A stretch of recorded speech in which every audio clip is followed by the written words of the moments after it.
ओम।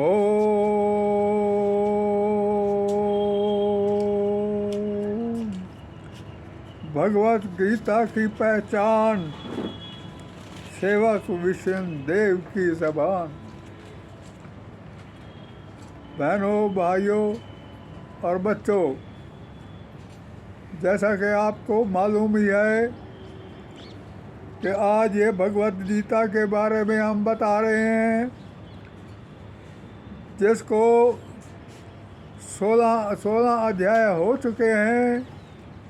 आज 17वां अध्याय शुरू होना है, क्योंकि ये भगवत गीता की ज़रूरत पड़ी थी कि इसे एक ऐसी ज़बान में लिखा जाए जिसे थोड़ा सा उर्दू जानने वाले लोग इसको पढ़ सकें, लिख सकें, समझा सकें। तो इस वास्ते ये उर्दू में ज़्यादा लिखा गया है, लेकिन इसमें भी कोई शब्द बहुत सारे हैं जो हिंदी में और अंग्रेज़ी के हैं। वो शब्द वैसे आजकल की ज़बान में भी चलते हैं, इस वास्ते इसकी ज़रूरत नहीं समझी गई। तो मैं अब 17वां अध्याय शुरू करता हूँ। आज का जो वो है शीर्षक है, वो है श्रद्धा के विभाग। भगवान जी से अर्जुन जी पूछते हैं, जो श्रद्धा है, श्रद्धा के काम कोई दान करता है, कुछ पूजा करता है, कोई कुछ करता है। श्रद्धा जो है ये कितने किस्म की है, उसके विभाग कौन से हैं, कैसे किया जाए, क्या किया जाए। तो अर्जुन ने कहा, हे कृष्ण जी, जो लोग शास्त्र के नियम का पालन नहीं करके और अपनी कल्पना के अनुसार पूजा करते रहते हैं, यानी जो धर्म की पुस्तकें कहती हैं उसके ज्ञान नहीं है, लेकिन वो क्या करते हैं, अपनी कल्पना के अनुसार, जैसे कि अपना दिमाग में आई और उसका पूजा कर दी, तो उस हालत में उनकी स्थिति कौन सी है। अर्जुन जी कहते हैं, बताओ उस वक्त इनकी स्थिति कैसी है, कि इनका जो है गुण कौन सा होगा। सतोगुण है, रजोगुण है, तमोगुण है। इनका जो पूजा है वो कैसी है। भगवान कृष्ण ने कहा, देहधारी जीव द्वारा अर्जित गुणों के मुताबिक इसकी श्रद्धा 3 प्रकार की हो सकती है। और श्रद्धा जो है वो भी 3 प्रकार की है। पहला क्या है, वही सतोगुण, रजोगुण और तमोगुण। अब इसके विषय में मुझसे सुन, भगवान जी कहते हैं, अब इसके बारे में मुझसे सुन ले। भगवान जी ने कहा, मुख्तलिफ गुणों के मातहत ये अंतर्गत अपने अपने हस्ती के अनुसार मनुष्य जो है एक ख़ास किस्म की श्रद्धा रखता है। हर आदमी के अंदर एक ख़ास किस्म, वैसे तो श्रद्धा 3 ही होती हैं, लेकिन जो ख़ास किस्म की होती है, जो मेन है, वो एक ख़ास किस्म की श्रद्धा होती है। तो अपने गुणवादों के मुताबिक ही जीव को भी वैसे ख़ास किस्म के गुणों से भराई होती है। जैसे उसके अंदर गुण हैं, सतोगुण ज़्यादा हैं, तो सतोगुण से ही भराई होगी उसकी, या उसकी पूजा जो होगी वैसे ही होगी। सतोगुण व्यक्ति, अब बताते हैं भगवान जी, जो सतोगुण व्यक्ति होता है वो देवताओं की पूजा करता है।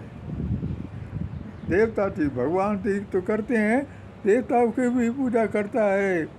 रजोगुण, वो सतोगुण वाला व्यक्ति जो है देवताओं की पूजा करता है।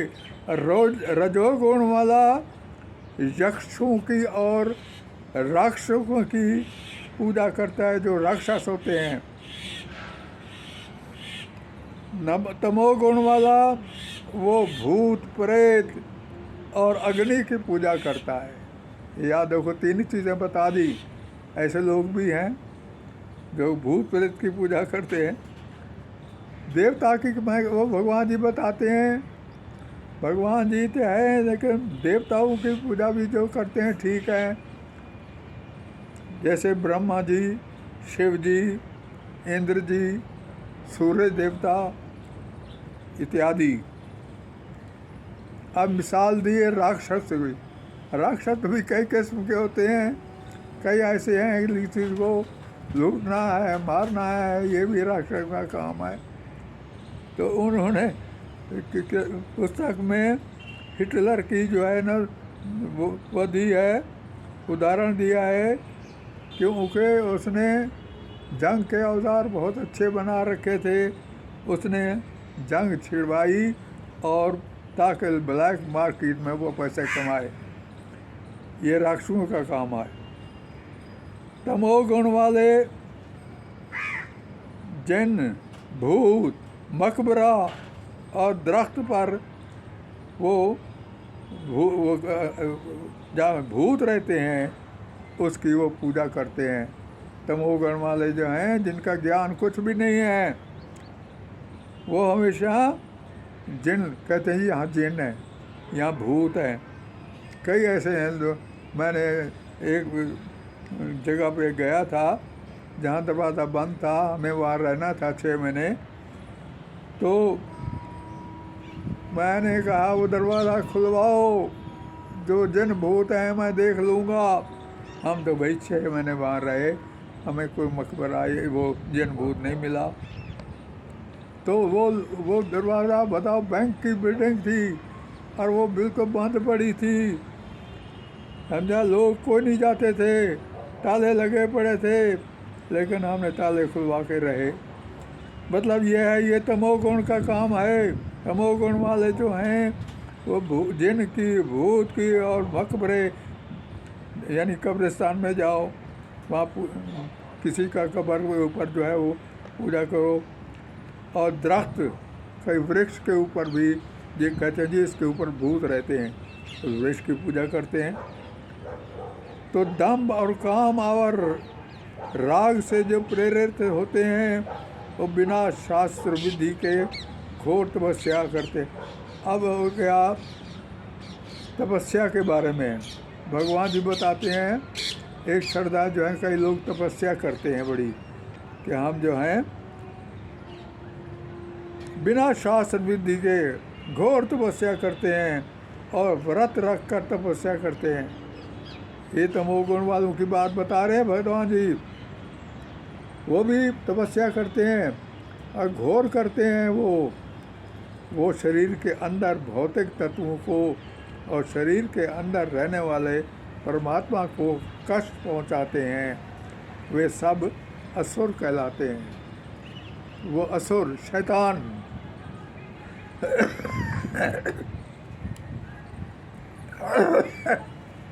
यानी भगवान जी के अंदर जो हमारा अंश है उसको भी नुकसान, कष्ट पहुंचाते हैं। तो कहता है असुर नेचर के लोग, फिर असुर के घर पैदा होते हैं। जैसे ऐसे नेचर के लोग जो होंगे असुर, शैतान, तो वो जब दूसरा जन्म लेंगे वो भी असुर के घर पैदा होते हैं। वो भी अगर अच्छे, हाँ, अगर वहाँ जाके दूसरे जन्म में उनको एक अच्छा गुरु मिल गया, तो उनसे कोई वास्ता पड़ गया, तो वो अच्छे भी बन सकते हैं। यहाँ तक कि व्यक्ति जो भोजन पसंद करता है वो भी प्रकृति के गुणों के अनुसार 3 प्रकार का होता है। अब भोजन के जो है भगवान जी बताते हैं, यानी भोजन में भी है जो कई सात्विक गुण जो वाले हैं वो अच्छा भोजन पसंद करते हैं, हजम होने वाला, जल्दी अभी बताएंगे उसकी व्याख्या। तो ऐसे यज्ञ में, तपस्या में, दान में, ये श्रद्धा के सारे बातें बताई हैं भगवान जी ने कि इनसे पूजा होती है। कई देवताओं की करें, क्या भगवान की करें, क्या जिन भूत की करें।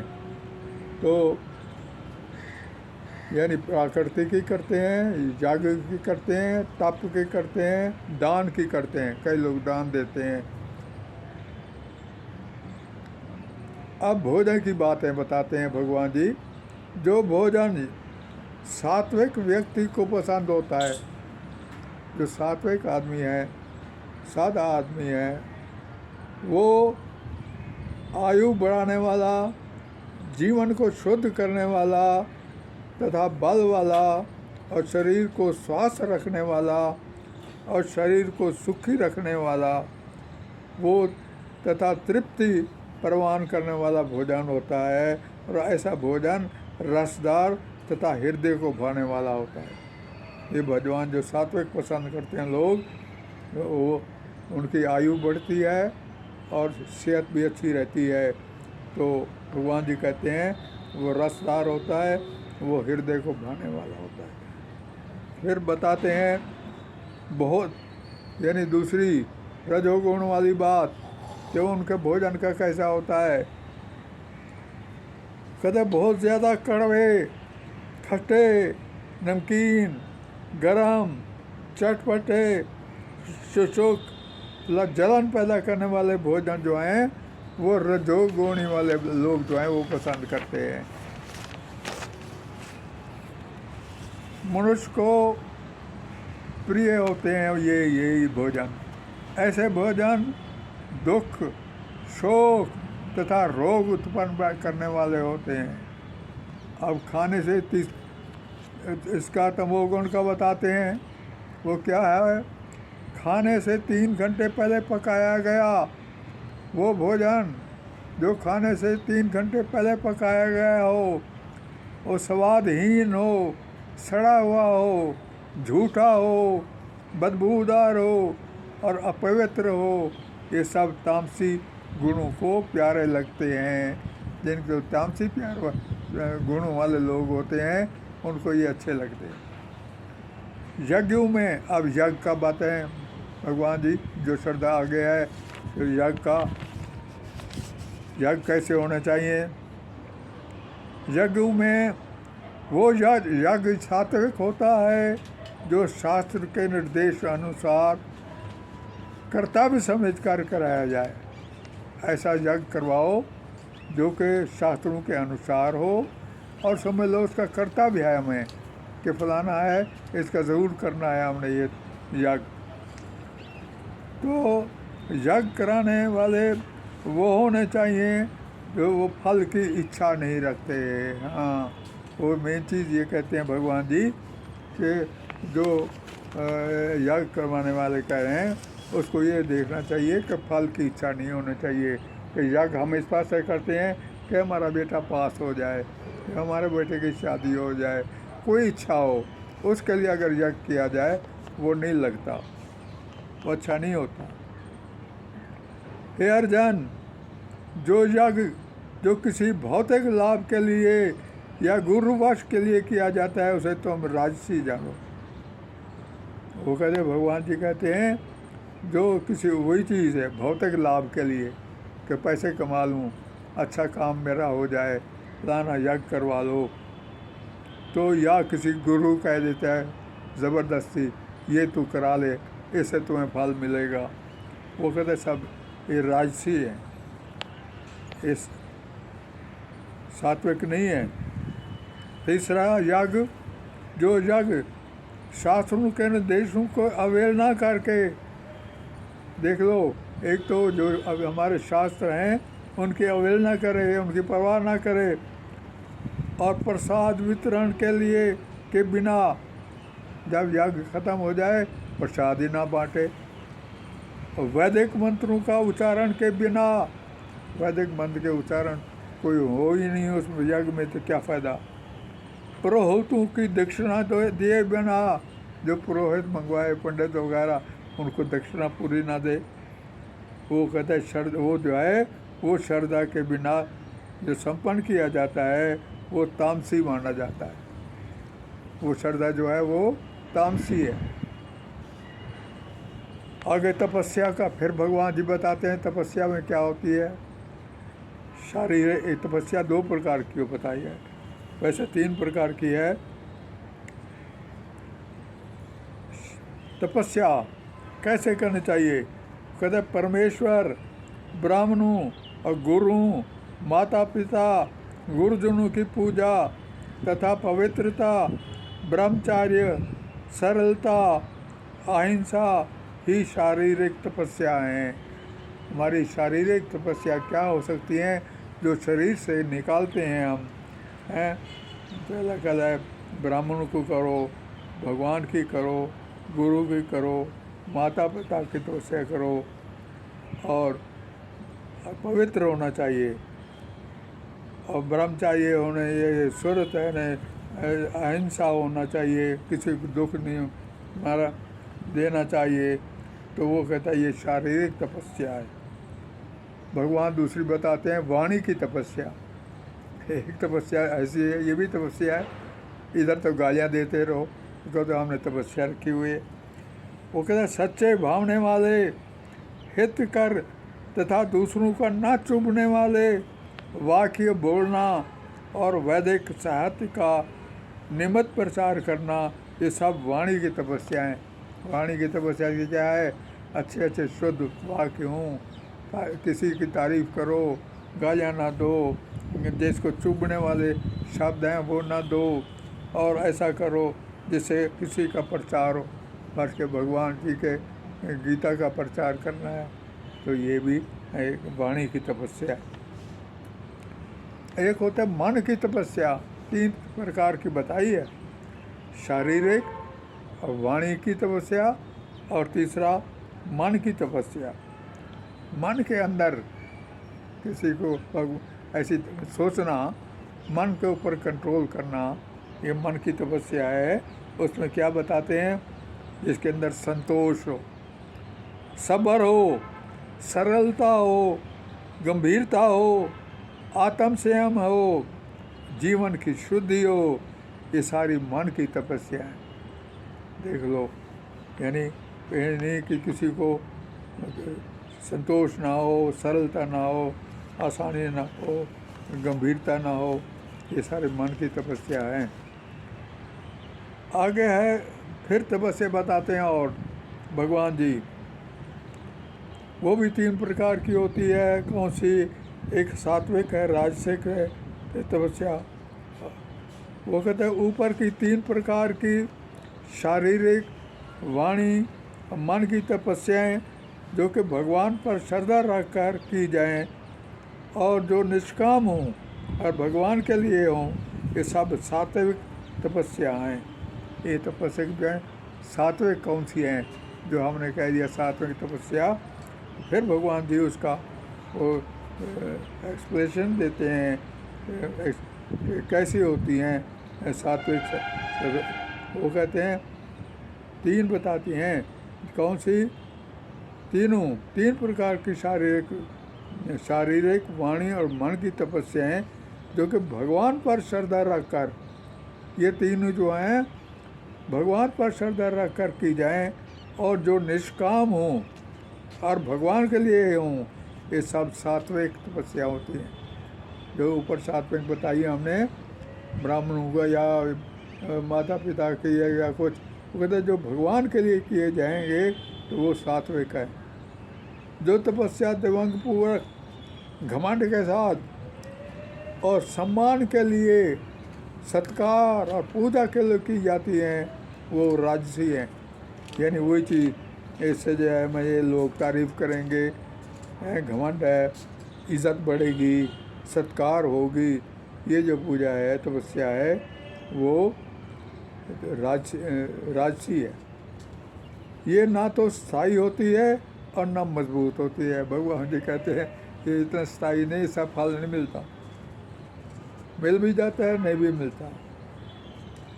फिर तीसरी तपस्या बताते हैं, जो तपस्या मूर्खता वश, यानी मूर्खता वश जो है काम किया जाए, आत्मा को दुख देकर करे, पर क्या किसी को पैसे तो निकालना नहीं चाहता, और वो कहता है मैं तपस्या करूं, तो वो कहता किसी को दूसरों को बर्बाद करे या किसी को बर्बाद करके तपस्या करे, दुखी करे किसी को, तो वो सारी तमोगुण तपस्या होती है।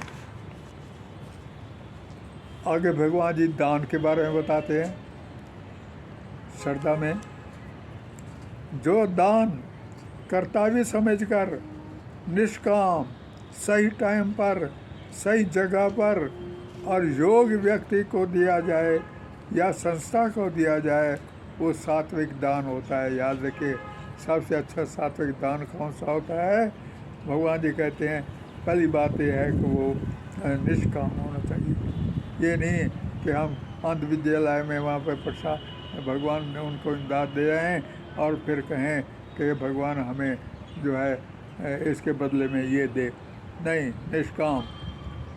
और फिर सही टाइम पर, ये नहीं अगर उनकी इमदाद करनी है, लंच के टाइम में देना है और उनको दूसरे टाइम में, सही टाइम पर ना दो, सही जगह पे ना दो, और योग्य व्यक्ति जिसके काबिल है उसको देना चाहिए दान। ये नहीं कि वो सारा पैसे वाला आदमी और उसको दान दो। या कोई संस्था, ऐसी संस्था है जो कि गरीबों के लिए और के बच्चों के लिए ऐसी संस्था काम करती है, उनको सात्विक दान दो। वो दान जो है वो सात्विक होता है। फिर भगवान जी बताते हैं जो दान किसी आशा की भावना से किया जाता है, अभी मैंने बताया था, जो दान इस बात से करते हैं। आप पढ़ के एक संस्था थी, एक आदमी गया जी यहाँ पे दाखिला मिलता है, तो उसने कहा जी 400 रुपये चढ़ा दो और वो मिल जाएगा दाखिला। तो दान वो नहीं होता, वो रिश्वत हो गई।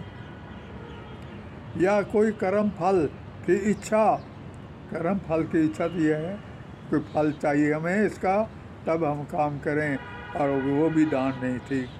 वो कहते हैं या कोई इच्छा या बिना इच्छा के किया जाए, वो रजोगुणी राजसी होता है। वो दान जो है वो रजोगुणी होता है। और जो दान अपवित्र स्थान पर, गलत टाइम पर, अयोग्य व्यक्ति को किया जाए या बिना किसी ध्यान के और बिना किसी उनकी ज़रूरत के अगर उनको दान दिया जाए तो वो तामसी होता है। अब सृष्टि के आदिकाल से एक चीज़ भगवान और बताते हैं तो अभी लास्ट वाले 2-4 पैरे हैं, लेकिन उसमें काम की चीज़ है। वो ये बताते हैं, हम आम तौर पर कहते हैं ओम तत् सत, जब समाप्त करने लगते हैं हम सत्य करते हैं। यानी ओम का लफ्ज़ भगवान जी कहते हैं, वो भगवान के लिए होता है हमेशा।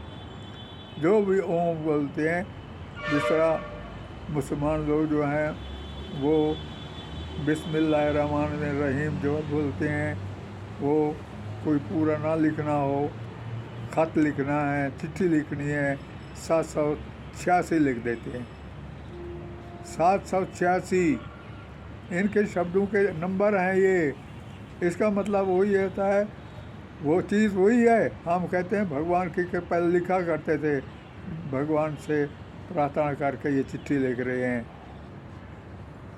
या नमस्ते करते हैं, या भगवान का नाम लिखते हैं ओम, लेकिन वो लिखते हैं 786। उसका मतलब ये होता है बिस्मिल्लाहिर्रहमानिर्रहीम, बाइस्म, यानी भगवान के नाम पर।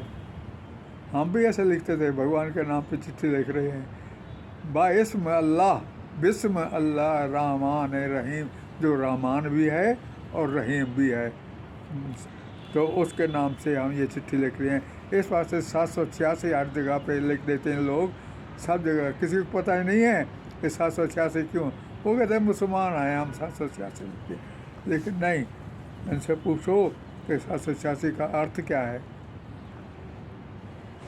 तो मतलब यह है, वो कहता है जो दान अपवित्र स्थान पर, गलत टाइम पर, अयोग्य व्यक्ति को बिना समुचित ध्यान और बिना आदर के, बिना आदर के दिया जाए। यानी अगर आदर कोई उसका करे नहीं, कोई इज़्ज़त करे नहीं, किसी को 2 पैसे हो गए तो यार बतेरे पैसे हमारे पास है, लेकिन वो दान भी तामसी होता है। अब फिर इसके बाद मैं अभी बता रहा था ओम तत्सत के महत्व बता रहे थे। ओम तो है भगवान का नाम होता है, याद रखिए। ये 3 शब्द पर ब्रह्म को सूचित करने वाले इस्तेमाल किए जाते हैं। यानी ये पर ब्रह्म भगवान को सूचना हो देनी हो कि उनके नाम पे लिखते हैं तो फिर हम कभी ओम लिख देते हैं, ओम तत्सत, लास्ट में ख़त्म करना हो ओम तत्सत कह देते हैं। ये सूचना देते हैं। ये क्या है? सांकेतिक, सांकेतिक यानी जो इशारा करने वाले हैं। जैसे 786 है, ये इशारा करने वाला है कि बिस्मिल्लाहिर्रहमानिर्रहीम, लेकिन ये भी ऐसे ही है। अगर ओम कह दिया इसका मतलब है हम भगवान जी के नाम पे ये चिट्ठी लिख रहे हैं, भगवान जी को सूचित कर रहे हैं। ये तीनों इशारा करने वाले सांकेतिक अभिव्यक्तियाँ हैं। ये ब्राह्मण जो हैं आमतौर पर वैदिक का मंत्र जब उच्चारण करते हैं तो वो ही ब्रह्म को संतुष्ट करने के लिए यज्ञों से पहले वो बोलते करते, जो यज्ञ करवाते हैं उस वक्त ये शब्द जो है ओम तत्सत के आते हैं। तो उनका भी सारा कुछ बता दिया भगवान ने, ये भी श्रद्धा में काम आते हैं। इसलिए योगी जन ब्रह्म की प्राप्ति के लिए शास्त्रीय विधि के अनुसार यज्ञ, दान तथा तपस्या, तप की समस्त क्रियाओं का शुभ आरंभ सदैव ओम से करते हैं। वो कहते हैं सदा इसका आरंभ जो है ओम, जो ये शुद्ध काम है, विधि अच्छी विधि के अनुसार हैं और योग्य हैं।